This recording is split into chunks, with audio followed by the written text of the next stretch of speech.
Hey guys, it's me, the Amazing World of Autistic Fanboy 2002 here. Sorry about that. Today I'm reviewing Beetlejuice, the original classic from 1988. Sorry about that, just need to catch my breath.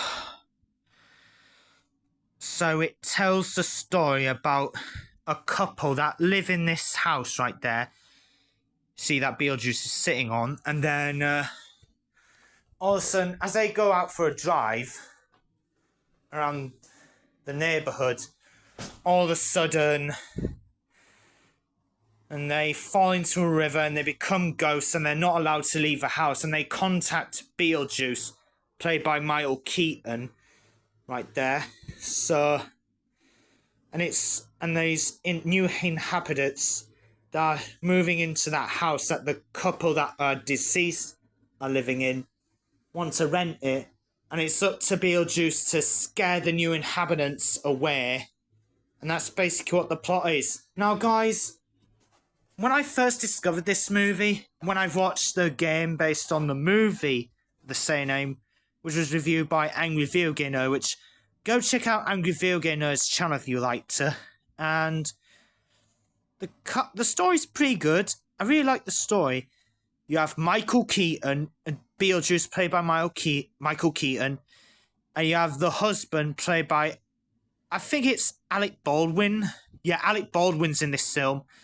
I know him in Mission Impossible and Rise of the Guardians. He was also in a lot of great movies and TV shows, except for The Boss Baby and Cat in the Hat 2003, which those movies in the... Yeah, so, and you also have the wife played by... You know what, never mind. And also, Winona Ryder's in this movie. But you know her in Little Women and Alien Resurrection. I know Alien Resurrection is pretty much the weakest. And... oh, let me tell you another thing. So... this... oh, sorry about that. So...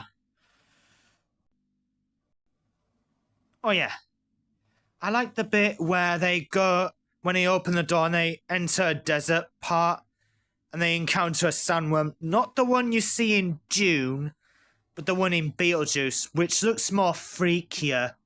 Yeah, it's directed by Tim Burton. The Tim Burton movies I like is Corpse Bride, Beetlejuice, and other... I do like some Tim Burton movies, except for the ones made by the film company I don't like. Yeah, I don't like them.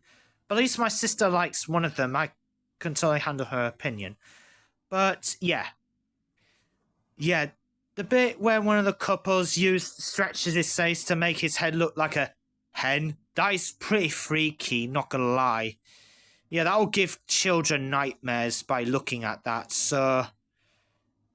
and the final scene is where he is about to marry Winona Ryder's character, and then they say his name 3 times, and then Beetlejuice finally gets eaten by the sandworm, and the movie ends where the married couple had turned back to normal, and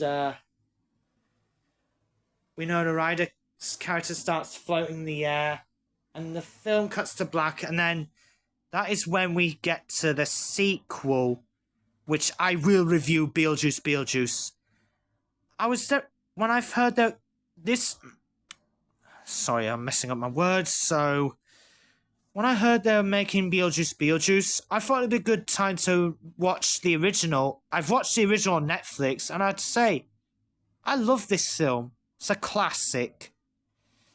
Came out the same year as Akira, Who Framed Roger Rabbit, and let's not forget Die Hard, the one with Bruce Willis. Yeah, it's sad that Bruce Willis has retired now, and it has a pretty good story.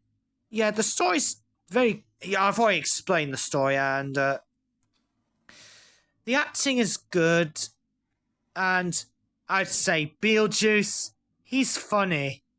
Yeah, he can be a bit annoying sometimes, but he's pretty funny. I liked him in the cartoon series. Yeah, Beetlejuice has his own cartoon series, not gonna lie. And he also has his sequel, Beetlejuice, which I will review it at some point. Yeah, I've saw it in cinemas last year, and I'd say not as good as the original, but still an okay sequel. But I have to say, yeah, I've said it. So I give this film 7 out of 10. So thank you guys for watching, and I'll see you guys next time.